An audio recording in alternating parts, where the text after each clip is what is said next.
Hi, good to see you. Year-old boy notices strange things coming from his neighbor's yard. He looked out, and you will never believe what he saw. He was paralyzed by seeing such horror. The school bell announced the end of another school day. Pedro collected his supplies and put them in his backpack with reluctance, while his best friend Martín gave him a few last playful pushes on the shoulder. Summer vacation is coming up. Do you have plans? Martín asked with a smile from ear to ear. Pedro shrugged his shoulders as usual. I imagine my parents will want to go to the beach or the grandparents' country house. That sounds great. I wish my parents had a house like that to go on vacation, commented Martín with a hint of envy in his voice. The two friends walked together a couple of blocks laughing and joking as was usual, and Pedro lived in a quiet residential neighborhood on the outskirts where all the houses were quite similar. His home was a two-story house with a small front garden and a larger backyard. Spacious, his parents Teresa and Ernesto greatly valued that small plot of grass, and the flower beds that surrounded them was the space where Pedro and his older sister Lucia had played during their childhood. Lucia, with her years, was now finishing her university studies in graphic design. She still lived with her parents to save on expenses, but she spent long periods in an apartment near the campus. At that time, she was back home for spring break, and Lucia's voice was here. She called Pedro as soon as she crossed the door. She was sitting on the living room sofa with her legs drawn up and the laptop in her lap. Lucia loved calling her brother by that affectionate diminutive, although she knew that Pedro wasn't too happy about it. How many times will I have to tell you? Don't call me that, Pedro protested, rolling his eyes. He fell next to her on the sofa and looked at the screen with curiosity. I'm looking for ideas for a university project, Lucia explained. We have to create a catalog for a company. Fashion brand, and I'm looking at references as if you needed help with that, Pedro joked. You're the most stylish person I know. Lucia affectionately ruffled her brother's hair while laughing out loud. You're a walking earthquake, but you can rest easy tonight. No. I'm going to ask you to model for me. Lucia's laughter faded when her parents entered the room. Teresa brought a tray with several plates of salty appetizers. I thought we could all have a snack together. Taking advantage of the fact that you're in home, honey, he told them with a smile. Pedro licked his lips when he saw the cream puffs and the steaming croquettes that he liked so much. His mother's homemade food was by far his favorite dish. This looks delicious, Mom praised, taking a bite of a croquette. Well, Lucia, how are your studies going? Ernesto asked in a fatherly tone as he settled into his favorite chair. The four of them ate and chatted for the next hour. Pedro told some anecdotes about his classmates and his teacher. Biology making them all laugh. Ernesto talked about some projects he had pending in the engineering office where he worked, and Lucia updated them on her plans for the summer holidays. A trip of several months through different European cities with a group of friends. When they finished after having a snack, Lucia picked up the plates while Pedro went out to the backyard. He intended to read for a while, lying on the hammock that hung from 2 points between the trees. The days passed slowly. Summer Pedro took advantage of the holidays to sleep late, play video games, watch series, and spend long moments in the hammock in the backyard with a book in his hand. From time to time, Martín came home and they both went out for a bike ride or entertained themselves by jumping a baseball. However, Pedro couldn't stop his eyes from wandering frequently to the neighboring house. A strange feeling had settled in his mind, and he couldn't get rid of it. It all started a couple of weeks ago. Shortly after, for summer vacation to begin, Pedro was lying in the hammock immersed in reading a mystery novel that his father had recommended to him. Suddenly, some dull noises coming from the adjacent property caught his attention. When he looked up, he could see his mysterious neighbor in the backyard, a tall and burly middle-aged man who always dressed in dark, stained clothes.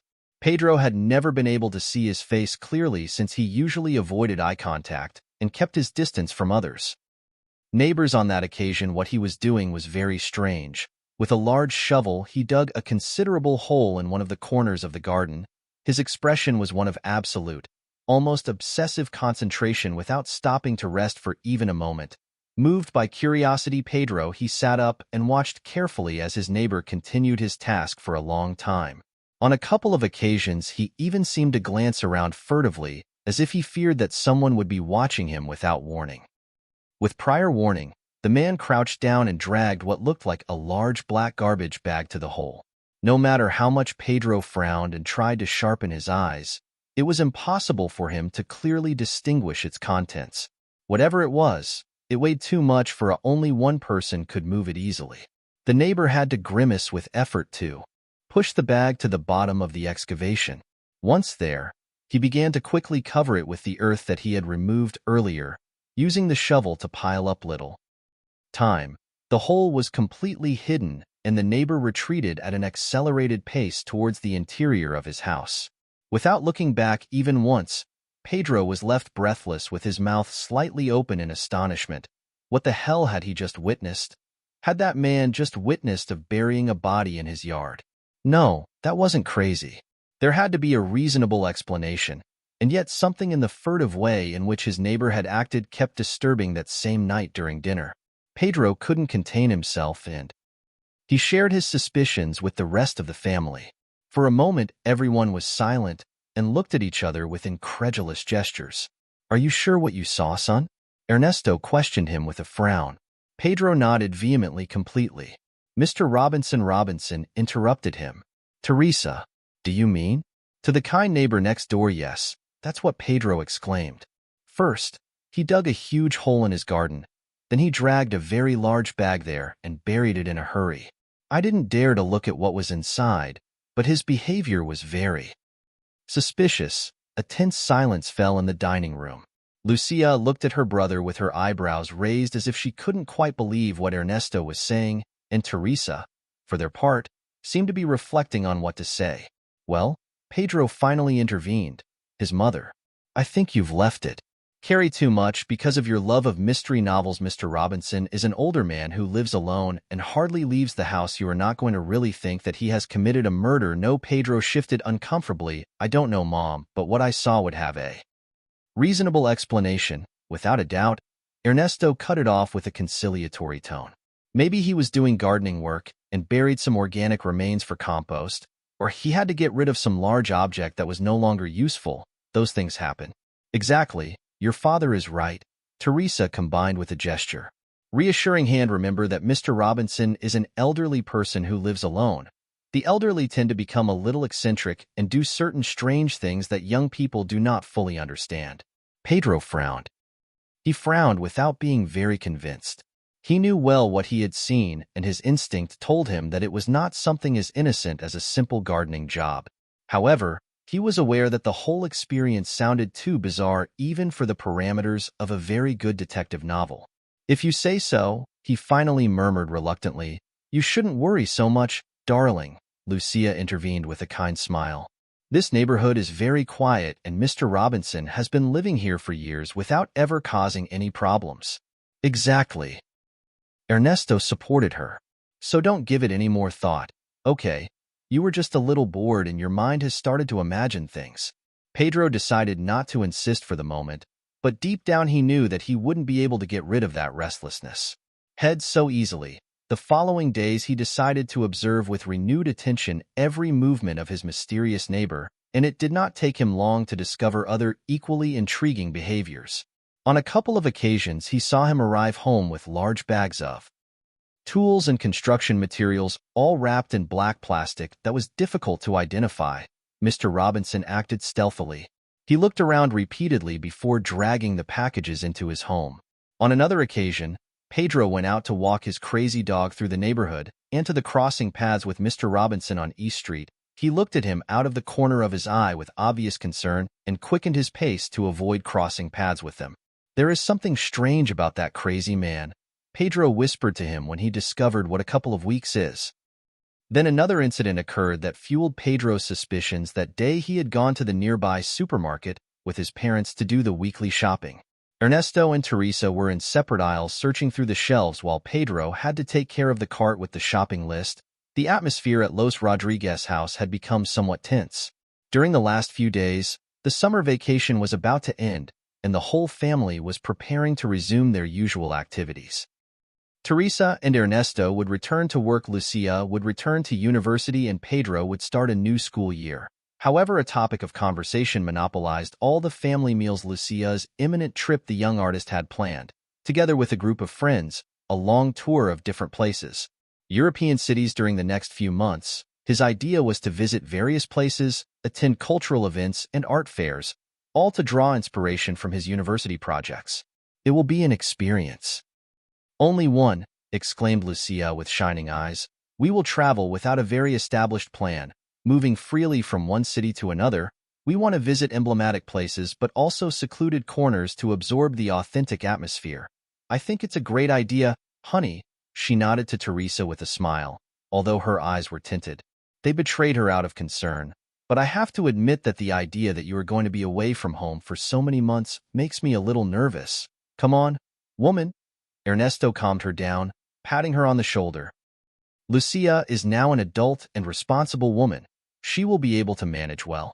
Furthermore, she will not be alone at any time. Pedro listened in silence to his older sister's plans, divided between excitement at imagining all the adventures that she would live and concern about his own situation at home. Because in addition to Lucia's trip, her parents had organized a small family vacation like every summer. On this occasion, they planned to spend a couple of weeks in the country house that their grandparents had on the outskirts of the city. A good time to disconnect and rest before returning to work, explained Ernesto while savoring the stew that Teresa had prepared for dinner. Yes, and Pedro could also enjoy the last days of vacation before going back to school, his mother added, winking at him with complicity. Pedro was excited about the idea of spending a few days at his grandparents' farm, walking through the fields, picking fruit from the orchard, playing with the animals they had there. However, a small setback began to occur in his life. Mindfully, if he left with his parents, he would leave the house empty and unsupervised during those days. The mystery of the neighbor. Mr. Robinson continued to flutter in his thoughts. No matter how hard Pedro tried, he could not shake off the uneasy feeling that the man was hiding a secret, dark secret, and the mere idea of being away and losing him like that in sight was extremely frustrating for him. Hey, Dad suddenly intervened at one of the dinners. I couldn't stay here at home while we go to the farm. I'm old enough to fix just a few days. Ernesto's fork stopped halfway and both he and Teresa stood staring at their son for a few moments. Stay here alone, but why would you want to do that? His father finally asked with a frown. Well, that's because Pedro hesitated, not knowing very well what excuse to use. I would like to have a few days of peace for myself to play with the console without anyone bothering me in those things. Ernesto and Teresa exchanged a look of perplexity without quite believing that argument. But if you've always enjoyed those family trips, Pedro, Teresa observed in a reproachful tone, what's with this sudden change? It's just that now I'm older and I can take care of myself. She hurried to respond, aware that she didn't sound very convincing. Her parents didn't seem like they were willing to give in easily after a few tense minutes of deliberation. Finally, Ernesto spoke again with a grim gesture. I understand that at your age you may want to enjoy more independence, son, but the truth is that I don't feel completely comfortable with the idea of leaving you here alone for so long. But if it's only going to be 2 weeks, Pedro protested in a pleading voice. Still, you're too young to be left unsupervised for so long. Teresa intervened with a severe tone. You could get into trouble or some kind of problem. Couldn't. Come on, woman. It's not that serious. Ernesto stopped her, raising a conciliatory hand. Pedro is years old and a responsible boy. Maybe we could. A long discussion ensued during which Ernesto, influenced by his wife's reluctance, tried to. Arguing various points of view, after much insistence, Pedro finally managed to get them to agree to his proposal with the condition that his Aunt Monica, who lived a couple of blocks away, agreed to stop by every 2 days to check that everything was fine. So 2 weeks later the big day arrived. His parents and Lucia left early for the country house, leaving Pedro making promises to behave well and not make trouble when the family car disappeared from sight as they turned the corner. Pedro took a deep breath and sketched A. With a mysterious smile, for the first time in a long time he had free rein to investigate Mr. Robinson's strange movements without having to hide or fear being discovered, willing to make the most of his opportunity. He hurried to prepare everything necessary for his imminent investigations, a small backpack with some supplies, a camera to take photographs, a notebook, and a pen in case he needed to take notes. With all his detective utensils already ready, he had nothing left but to wait for his prey to make the next move. The hours passed slowly and tediously with the boy stationed in the backyard since early in the morning. Mr. Robinson's house remained in a disturbing silence, without the slightest hint of activity on a couple of occasions. Pedro he entertained himself by making some throws with his old baseball, scrutinizing the window of the next room from time to time. However, the thick curtains prevented him from seeing anything that was happening inside, and he was beginning to get impatient. When at the stroke of noon a small movement at the front door of the house caught Mr. Robinson's attention. He had finally emerged dressed in a dark jacket and a cap that obscured his face. The man hurried to open the back door of his dilapidated car, and maneuvering some loaded bags out. With difficulty, due to the apparent excessive weight, he dragged them one by one into the house. The days had passed slowly and boringly since his parents and Luis had gone on vacation. Pedro left. He tried hard to keep himself busy with video games, series, books, and any other activity that occurred to him, but the truth is that his main motivation was very different. All his free time was dedicated to monitoring every movement of the mysterious Mr. Robinson from early in the morning. Pedro was bedding in the backyard with his binoculars, a camera, and a notebook. Any unusual behavior on the part of his enigmatic neighbor was meticulously recorded to disguise it a little better. Pedro had even set up a small tent among the bushes in the garden. Inside, he felt like a true undercover detective on the lookout for any clue that could unravel Mr. Robinson's dark secrets. His Aunt Monica showed up every 2 days just as she did. As his parents had agreed, the good woman was skeptical of her nephew's suspicions, but still did a quick inspection of the house before leaving with a shrug of her shoulders. On one of those routine visits, Monica couldn't help but comment jokingly, "If I didn't know you, Pedro would say that you had a small case of obsession brewing with this matter." Pedro frowned as he opened the front door for her with the binoculars still hanging around his neck. "It's not an obsession, Aunt. It's just that this Robinson is up to something dark, and I'm going to find out why." Monica slowly shook her head, letting out an incredulous laugh. "Oh, Pedro, at your age, I also had a lot of imagination, like your parents say, but that poor man lives alone since his wife died years ago. Have a little charity and don't bother the elderly neighbors." "But if I'm not bothering him," he protested vigorously, "he's the one who behaves in the strangest way. He brings enormous things home. He sneaks out in the wee hours of the morning. Everyone has their routines and quirks." Nephew Monica cut him off with a patient tone. "Just because an old man is not seen much on the street does not mean that he is doing anything shady. It's your imagination." Pedro had to.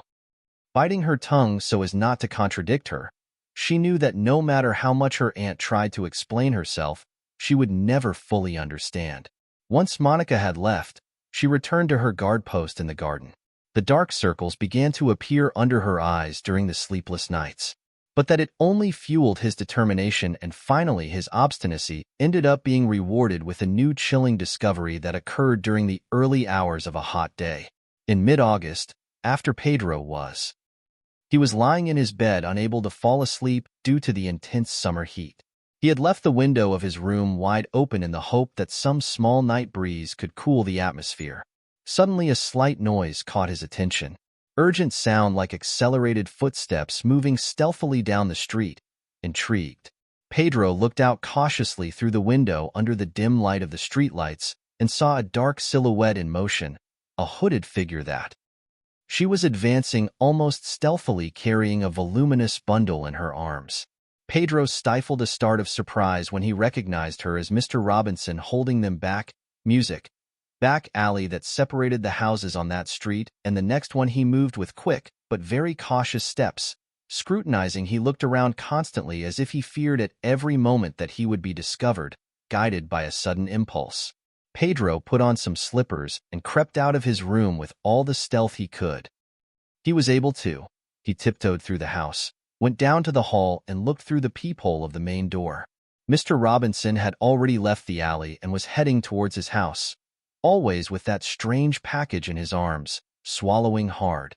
Pedro opened the door a little, just enough to slip out without making a sound. Holding her breath, she ran quickly to reach the alley and find out once and for all what was hiding behind the sinister nocturnal movements of that man who narrowed her. The back road was almost in complete darkness, But it was not difficult for Pedro to distinguish on the ground what appeared to be small, loose traces of something dry and granular. When he bent down to pick up a handful, he realized to his horror that it was dirt and fine gravel, as if they had recently spread their suspicions there. Ignited like a spark in flames, clenching his fists with determination, Pedro hurriedly headed towards the place where the trail seemed to come from, the bottom of that narrow alley near the metal fence that led to Mr. Robinson's backyard. What he discovered there left him petrified. In the corner, there was a huge trench open in the ground, a little more than a meter deep. The excavation had irregular walls and a bottom. Full of fluffy sheets and rumpled blankets, Pedro put a hand to his mouth, stifling a gasp of horror. This had all the traces of being a frightful tomb in an outburst of bravery, or perhaps foolishness. The young man crouched down next to the hole and began to scrutinize it with the flashlight of his mobile phone. The nauseating stench that emanated from that decaying place made his stomach turn. Through the folds of the dark sheets, tangled and loose strands of hair stuck out and fluttered gently in the warm breeze. That night he was on the verge of fainting from sheer horror when a sudden sound of nearby footsteps startled him and he stumbled. Pedro rushed out of the alley and hurriedly hid behind some buckets of garbage from a gap between buildings just in time, because after a moment Mr. Robinson appeared along the same road where he had just left with a dark raincoat, completely covering him from neck to toe. The man walked with long strides without any dissimulation. This once his gloved hands were dragging an immense and heavy bag of black cloth that he dragged along the ground, leaving a light trail of gravel and dust in his wake. An icy chill ran down Pedro's spine as he watched, paralyzed. Sinister behavior of Mr. Robinson hidden behind the garbage cans. He held his breath, so as not to make the slightest noise that could give him away. His mysterious neighbor walked without hesitation towards the hole dug at the bottom of the alley. When he reached the edge, he suddenly dropped the heavy load that it was carrying with a dull, muffled noise. The bundle collapsed against the disturbed earth in an unnatural position, as if it were alive and writhed. Cold bathed Pedro's forehead, and he had to make a tremendous effort to contain the retching caused by the stench that emanated from that strange packaging. He blinked repeatedly, rubbing his eyes with his gloved hands to clear his vision. No matter how hard he tried, it was impossible for him to clearly distinguish the newly buried object. Mr. Robinson, meanwhile, he seemed to have realized. Being satisfied, without wasting a moment, he began to remove and pile up the surrounding land to gradually cover the grave that had ended. With the speed and fury with which he handled the shovel contrasted with his previous meticulous stealth, as if the urgency to hide his latest actions had dissipated all traces of caution. In a matter of minutes, the hole was completely hidden and level with the surrounding terrain. Pedro watched in terror as weak tremors trembled under the new layer of earth, as if something immense and shapeless was shaking in frenetic convulsions. Little by little the movement. It became quiet until it stopped completely. Mr. Robinson then stood up, wiping the sweat from his face.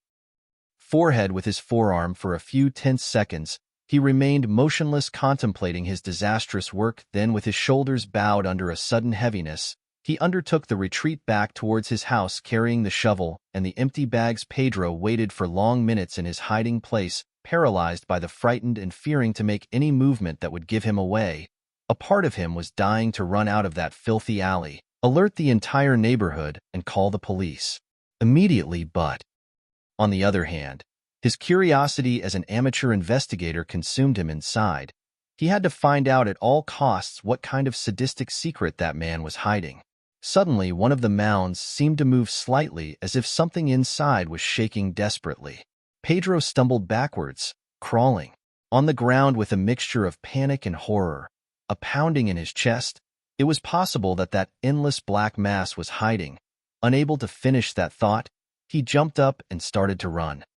Like a soul leaving that disgusting alley and its secrets, once safe inside his house, he collapsed on the bed, trembling with fear and repulsion, closing his eyes tightly in a vain attempt to erase from his mind the chilling images that had witnessed that night. It took him hours to fall into a restless sleep plagued by terrible nightmares where rotting arms were crawling out of the bowels of the earth to catch him. He stirred restlessly among the sheets screaming and fighting against the monstrous specters that harassed him relentlessly. He did not know how long he was immersed in that horrifying drowsiness. Only that he woke up drenched in cold sweat with the first light of dawn sneaking in through the half-open window and absolute determination burning in his pupils like incandescent embers. That day his steps did not lead him to wander between video games or any reading as was his custom.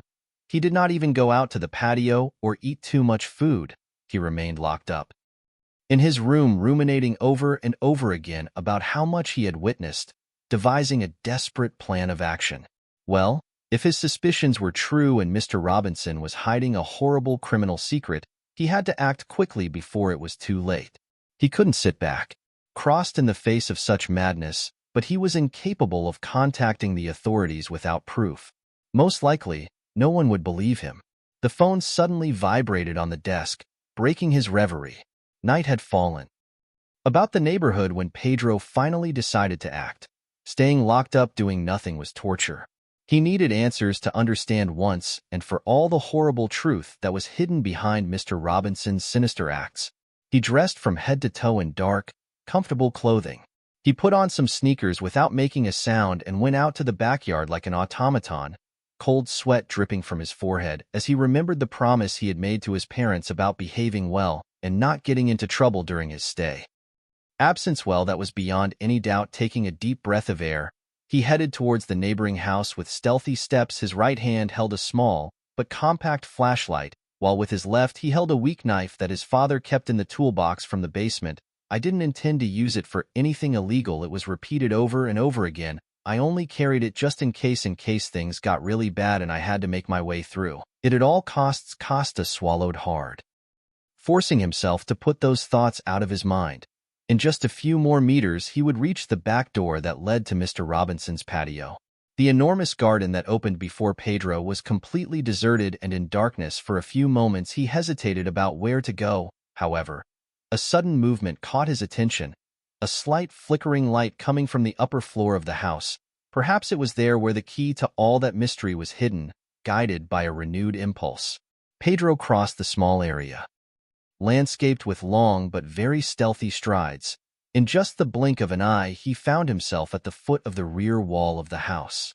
He pointed the flashlight upward, discovering to his relief a small metal service staircase attached to the side that ascended to a tiny balcony. He held his breath as he climbed the worn steps.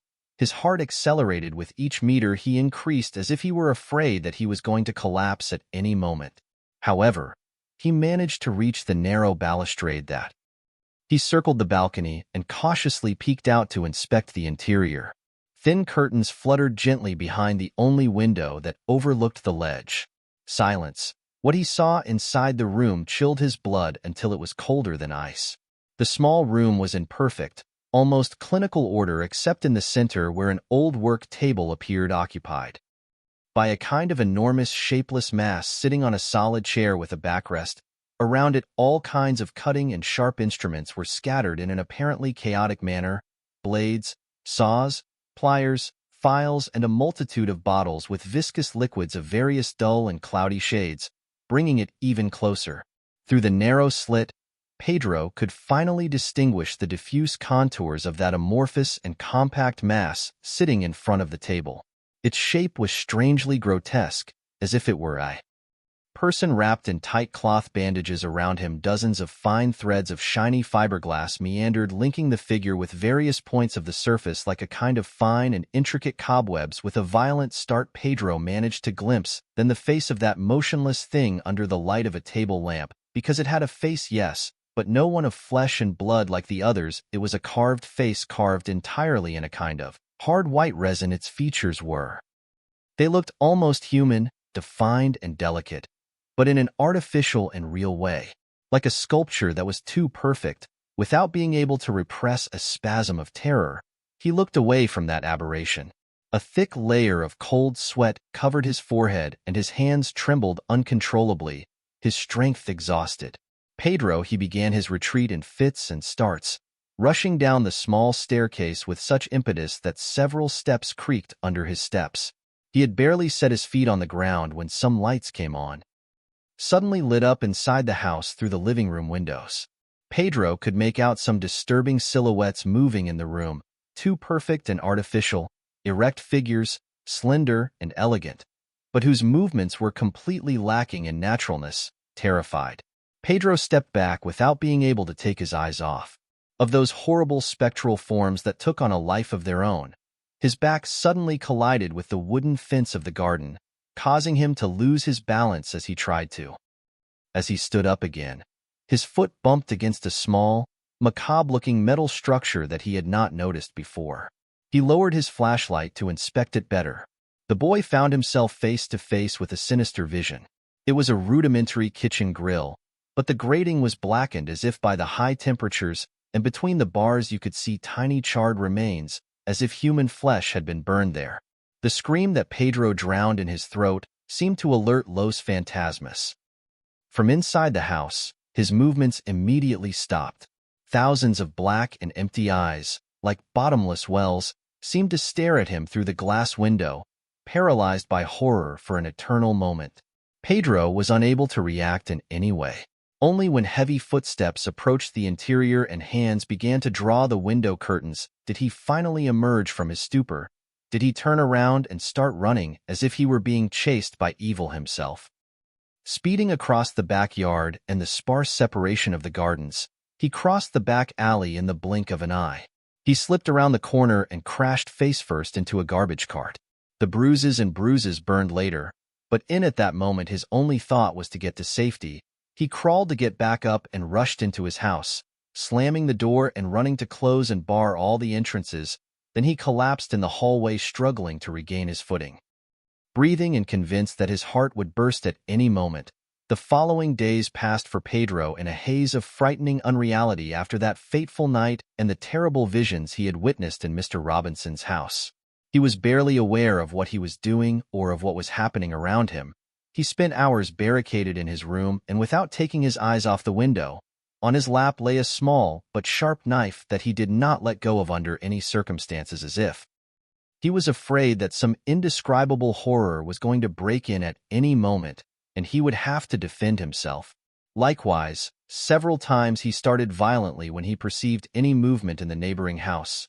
His pulse accelerated and his breathing became agitated in the midst of a sudden attack of panic, while waiting for seeing some of those grotesque things emerge from one moment to the next that she had glimpsed among the gloomy rooms on a couple of occasions when she crossed paths with her Aunt Monica during her periodic visits. The good woman almost fainted from fright at the sight.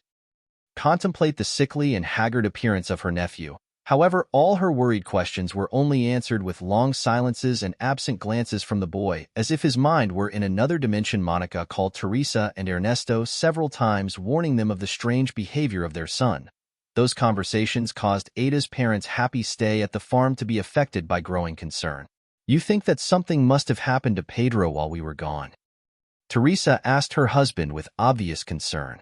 "That Monica says that he is unrecognizable. He looks like a zombie." Ernesto considered his wife's words for a few moments before answering. "I don't know, honey. Maybe we made a mistake by leaving him alone. After all, he has always been a prone boy to fantasies and to focus too much on any idea that gets into his head.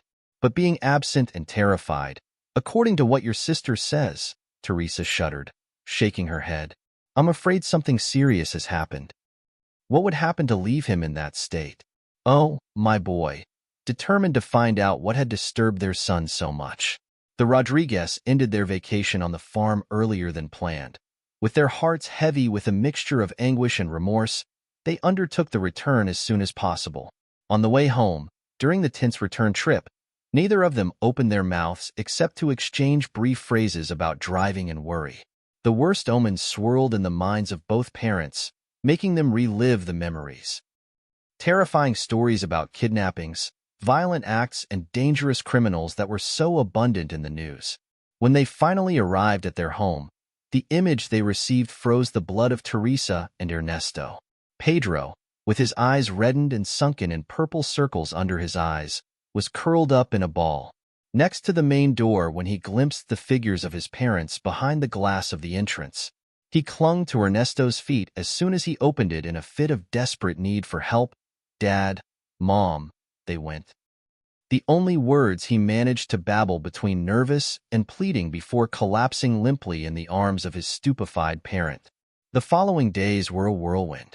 No matter how much he tried with fruitless words of affection and understanding, Teresa and Ernesto were unable to coax out of their son a only coherent word about what had happened in his absence. Pedro remained locked in absolute silence with his gaze fixed on nothing and his lips sealed like a tomb. To complicate things even more, one day the family he received an unexpected visit from the police. Two officers showed up claiming to have received an anonymous report about suspicious activity and strange movements in Mr. Robinson's house. Upon hearing that name, Pedro involuntarily convulsed and cowered even more in the diminished shadow in the one who had settled in, avoiding any visual contact with the uniformed men. "Any of you know anything about it?" one of the officers questioned them. A burly man with an inquisitive look.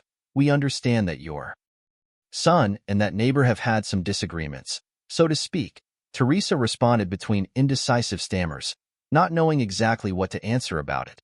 Ernesto, however, rested his gaze on Pedro and watched him silently for a few moments, noticing the imperceptible signs of alteration that shook him almost as if he knew or had seen or heard something about Mr. Robinson that would terrify him to the core.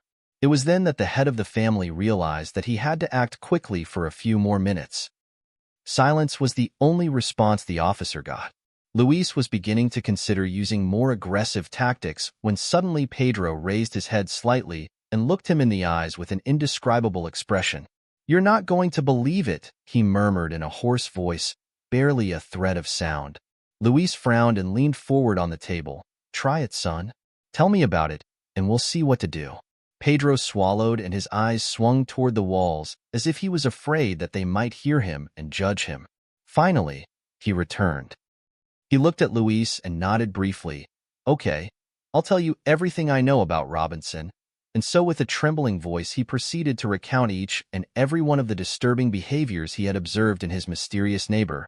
The whole he had finished. In the patio, the heavy bags that he buried there with such secrecy, the disturbing furtive movements in the wee hours of the morning. As his narrative developed, Laze's face went from initial curiosity to profound confusion, finally stopping in a mixture of skepticism and frank horror when Pedro had finished recounting in great detail the grotesque scene that he had glimpsed from the window of the upper floor of the house with the strange artificial figures and the work-room full of belongings. Stinging, the officer leaned back in his chair and rubbed his arms slowly without quite believing what he had just heard.